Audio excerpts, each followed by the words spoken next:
How to copy a game on Roblox. Hi guys, welcome to our channel. Let's get started. First, you want to open up roblox.com on your web browser, or you can open the Roblox app as well.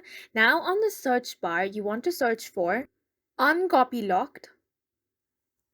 Now press enter and you're going to find different results. So all of these games can be copied, so you can open any one of these.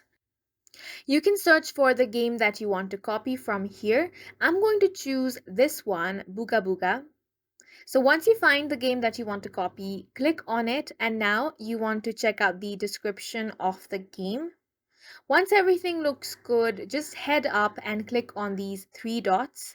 Now click on Edit in Studio.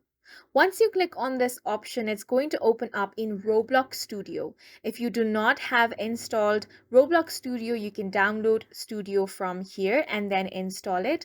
Then you can edit the game on your Roblox Studio and you can play the game as your own. And that's it for this video. We hope you guys found it helpful. Please make sure to hit the like button and subscribe for more helpful tutorials.